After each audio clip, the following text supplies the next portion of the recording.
குறைந்த விலை நிறைந்த தரம் தங்கள் தேவைகள் அனைத்தும் ஒரே இடத்தில் ஜெயச்சந்திரன் டெக்ஸ்டைல்ஸ். ராஜா சார் பற்றி யாராவது ஏதாவது சொன்னாங்கன்னா எனக்கு டிடிஆர் பார்த்தோன்னு ராஜா சார் என்னொன்று சார் ஓடி வந்து அவர் சார் இதெல்லாம் தேவையா இல்லை என்ன இருந்தாலும் இந்த பாலு சார் நான் வந்து இது சொல்ல முடியாது, அவர் பாடிட்டாரு நம்ம எடுத்தால் தப்பாயிடும். இல்லை சார் தப்பானாலும் பரவாயில்லை, நீங்களே பாடி அனுப்ப. அவர் பாடினா தான் உண்மையிலே பார்த்தீங்கன்னா அந்த ரஜினி சாருக்கு போட்ட ஒரு பாட்டு வந்து கூட யூஸ் பண்ணியிருப்போம். அதில் வந்து வேணான்னு சொல்லி ஹிந்திலெல்லாம் வந்த படங்கள் தான் அது. ராஜ் கபூர் நடித்து வந்தது ஃபஸ்ட்டு, அதுக்கப்புறம் அமீர் கான் பண்ணி அதே கதை என்னும்போது அதில்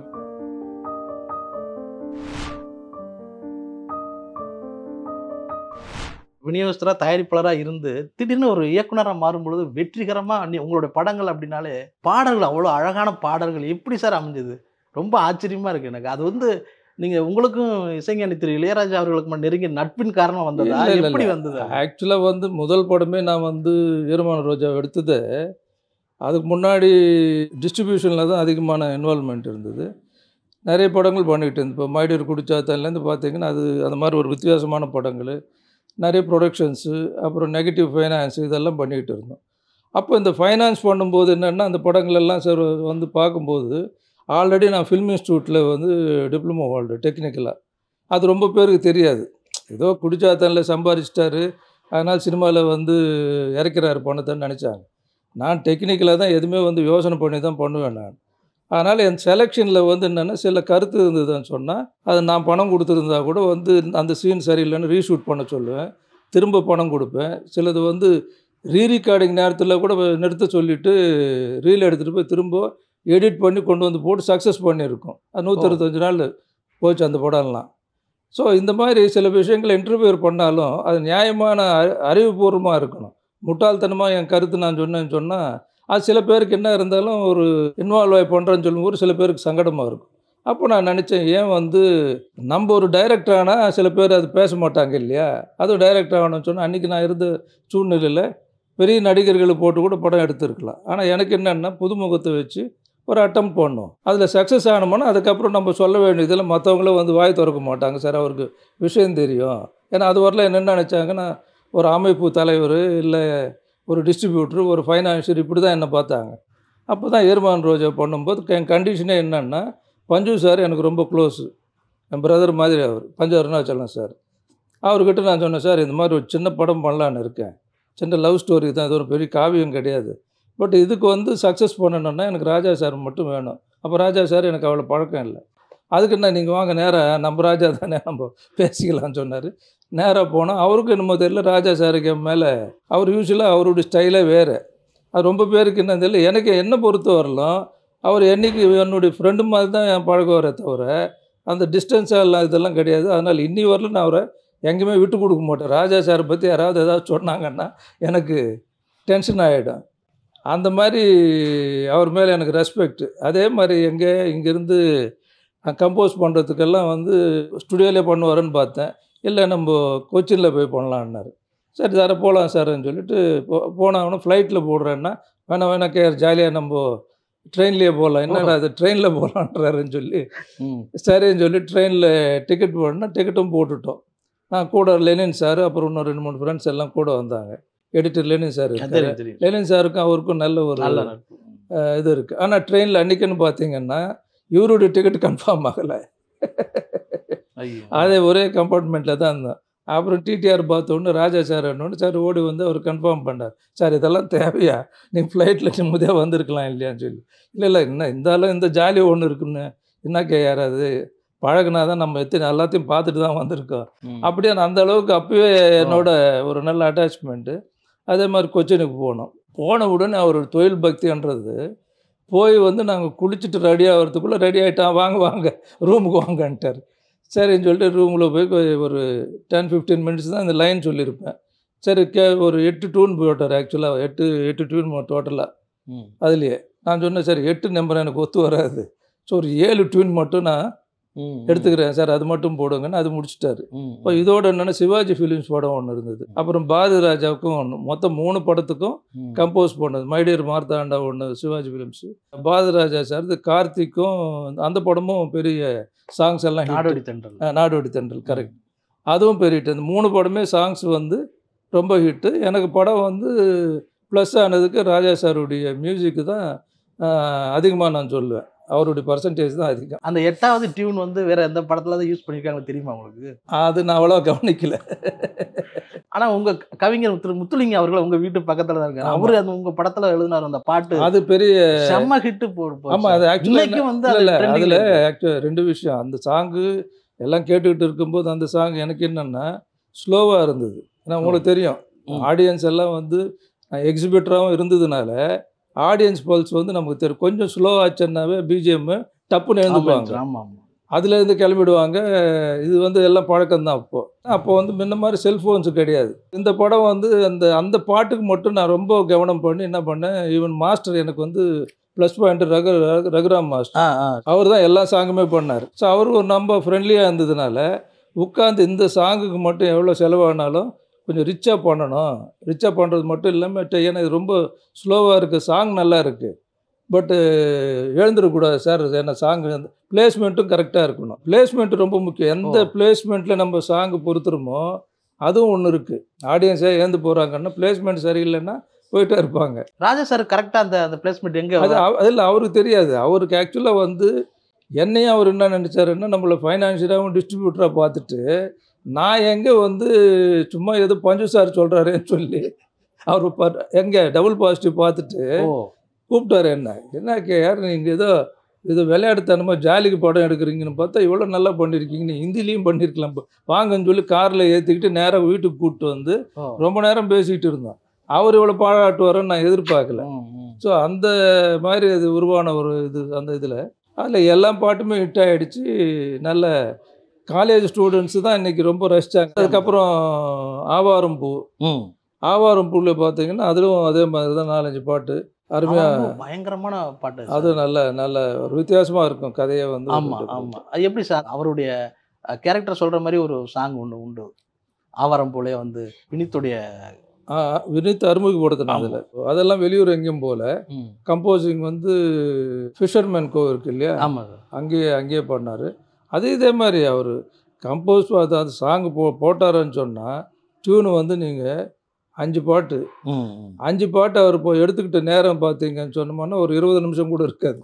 அதில் எதுவுமே நம்ம நோன்னு சொல்ல முடியாது. அந்த மாதிரி தெய்வ பெருமை மாதிரி சொல்லலாம். அதாவது அவர் எப்படி தான் வருதோ எந்த ஃப்ளோவில் வருதுன்னு சொல்லிட்டு அது வந்து அப்படி ரசிச்சு. ஆனால் சில பேர் வந்து என்ன நினைப்பாங்க, சார் கொடுக்குறது தான் வாங்கிக்கணும் அப்படிங்கிற ஸ்ட்ரிக்டாக இருக்கு பாரு அப்படிங்கிற மாதிரி ஒரு டாக் ஒன்று உண்டு.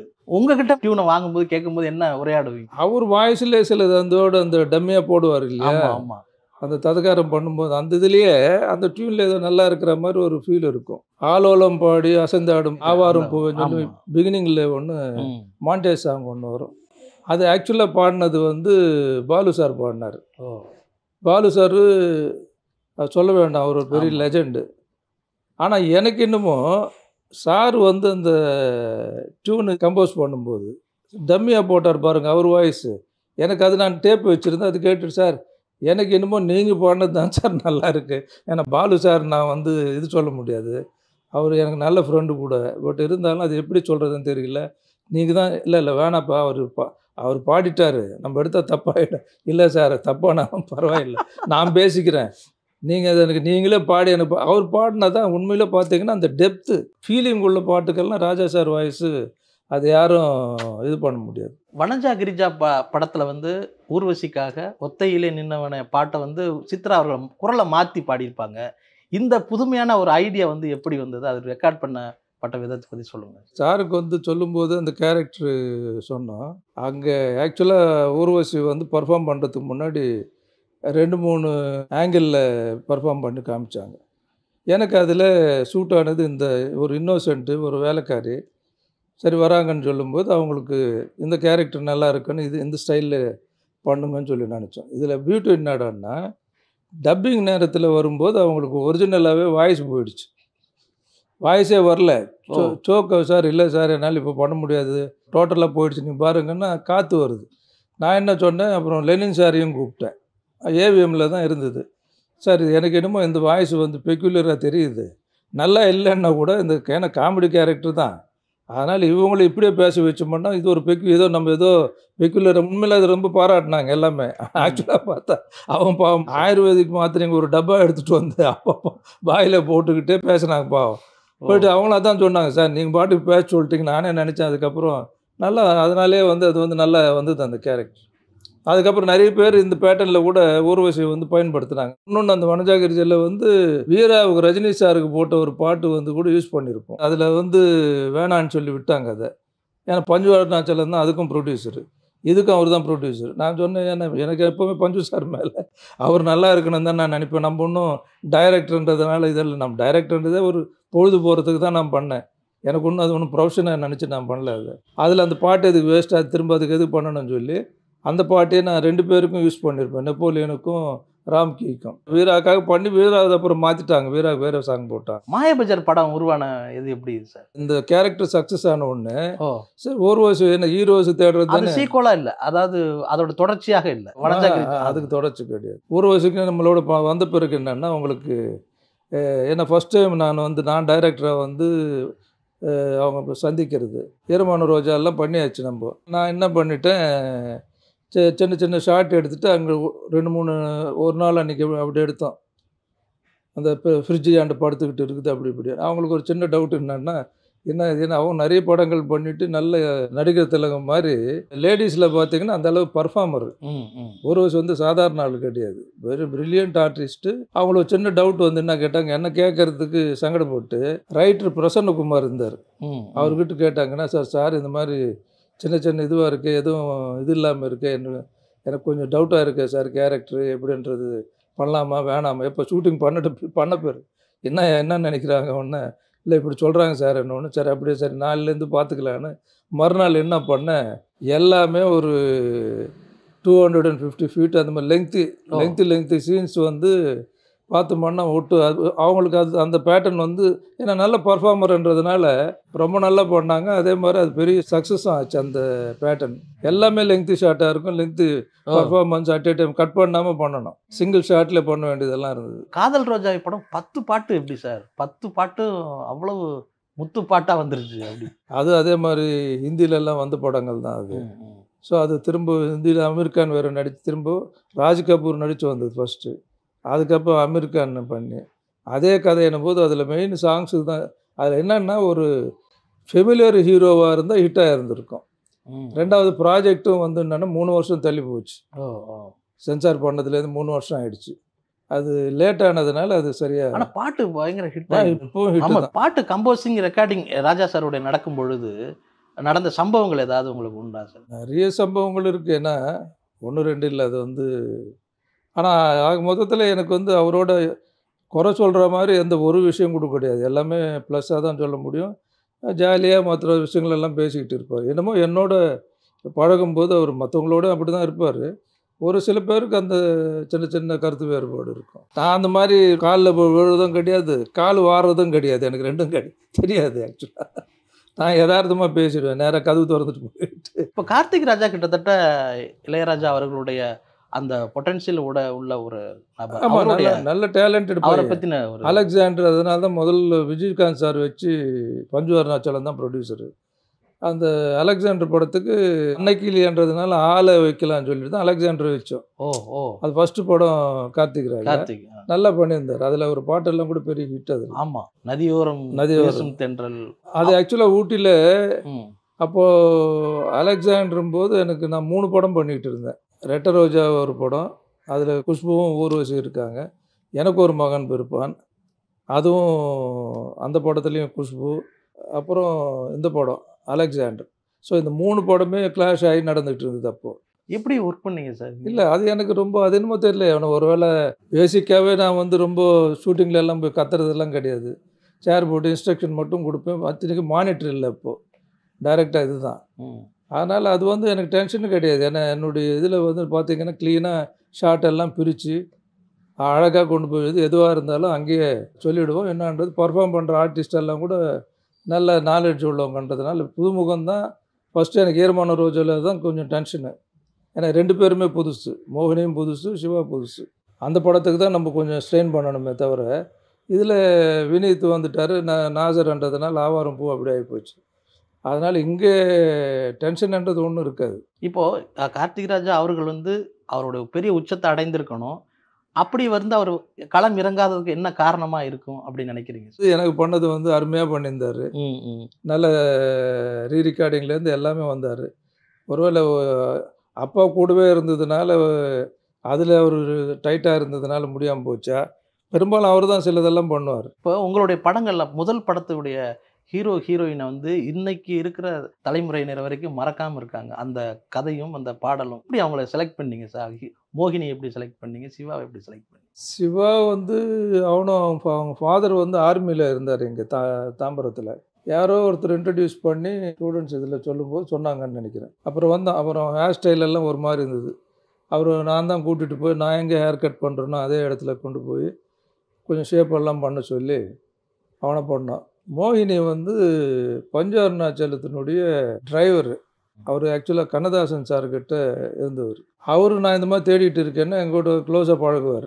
அப்போ சொன்னார், சார் நம்ம ரேஸ் கோர்ஸ் சீனிவாசன் இருக்கார், அவர் தான் இன்சார்ஜ். அப்போ அவருடைய டாக்டருக்கு நல்லா இருப்பாங்க சார், நீங்கள் அவங்கள ஃபிக்ஸ் பண்ணுங்களேன்னு சொல்லி சொன்னார். அப்படியான்னு சொன்னோடனே சரி பார்க்கலான்னு சொல்லிட்டு நான் என்ன சொன்னேன், ஒரு ஸ்டில்லு கொண்டு வந்து கொடுத்தாரு. அப்புறம் நான் போய் கூட எடுக்கலை, என்னுடைய கிளாஸ்மேட் ஆக்சுவலாக வந்து இன்ஸ்டியூட்டில் படித்தேன், ஃபில்ம் இன்ஸ்டியூட்டில், நம்பி யாத்திரேன்னு சொல்லி. அவன் ஆக்சுவலாக கேமரா படிக்கலை, இருந்தாலும் அவனுக்கு எனக்கு நல்ல க்ளோஸ் இது இருக்குது. அதனால் நான் என்ன சொன்னேன், நீயே கேமரா பண்ணு, அதனால் நீயே போய் ஷூட் பண்ணிவிட்டு அந்த மோகினி அவங்கன்னு சொல்லி அங்கேயே போயிட்டு ரேஸ் கோர்ஸில் அந்த பொண்ணுக்கு ட்ரெஸ் எல்லாம் போட்டு ஷூட் பண்ணி எடுத்துகிட்டு வந்தான். அப்போ இந்த VHS கேசட் இருக்குது இல்லையா, அதில் போட்டு பார்க்கும்போது எனக்கு ரொம்ப பிடிச்சிருந்தது. ஏன்னா அந்த நம்ம ஜெயபிரதா மாதிரி இருக்குது ஒரு ஆங்கிளில், இன்னொரு ஆங்கிளில் பார்த்தா சைரா பானு மாதிரி இருந்தது. சரின்னு சொல்லி இமிடியேட்டாக ஃபிக்ஸும் பண்ணி ஓகே பண்ணிடலாம். அதுக்கப்புறம் அவங்க அம்மாவும் அந்த பொண்ணும் இங்கே என்னை பார்க்க வந்தாங்க. நான் நேரில் கூட பார்க்கல, அது வரலாம். இங்கே பார்க்க வந்த உடனே நான் இதே சோஃபாவில் வந்து நான் அங்கே உட்காந்தேன் எதிரில். பார்த்த உடனே எனக்கு ஷாக்கு. பியூனியாக ஒரு குழந்த மாதிரி, ஸ்கூல் படிக்கிற குழந்த மாதிரி இருக்கப்போ, ஆக்சுவலாக ஏஜே அவளுக்கு வந்து 13 என்னமோ தான் நினைக்கிறேன். நான் பார்த்த உடனே ஐயோ இது ஏதோ தப்பாக போச்சு, லென்ஸ் ஏதாவது ப்ராப்ளமாக இருக்கா என்னன்னு தெரியல. அப்புறம் திரும்ப கேமராமேன் கூப்பிட்டு திரும்ப போய் நீ எடுறான்னு சொல்லிவிட்டு திரும்ப எடுத்து பார்த்தா ஃபோட்டோஜெனிக் பார்த்தா நல்லா மெச்சூர்டாக இருக்குது. அதே இதெல்லாம் பார்க்கும்போது ஓஹோ ஃபோட்டோஜெனிக் ஃபேஸு, ஸோ இது நம்ம திரும்ப பார்க்க வேண்டிய அவசியம் கிடையாது, கன்ஃபார்ம் பண்ணிவிடுவோன்னு சொல்லி. அவளுக்கும் மூக்கு நீளமாக இருக்கும், இந்த ஹீரோக்கும் எப்படியோ 2 பேரும் கலரும் நல்ல கலராக இருந்ததுனால, காலேஜ் ஸ்டூடெண்ட்ஸ் கதைன்றதுனால அது கரெக்டாக செட் ஆச்சு. விஜயகாந்த் சார் பற்றி சொல்லுங்கள் சார், அவருடைய ஒர்க் பண்ணியிருக்கீங்க அவருடைய படங்கள். அவரெல்லாம் வந்து உண்மையிலேயே பாராட்டப்பட வேண்டிய ஒரு மனிதர். அதாவது நடிகர்னு சொன்னால் அந்த டிசிப்ளின், அதாவது எனக்கும் அவருக்கும் அவ்வளோ ஃப்ரெண்ட்ஷிப்பும் கிடையாது. அதுக்கு முன்னாடி முதல் படம் பண்ணுறோம், அவ்வளோ ஒரு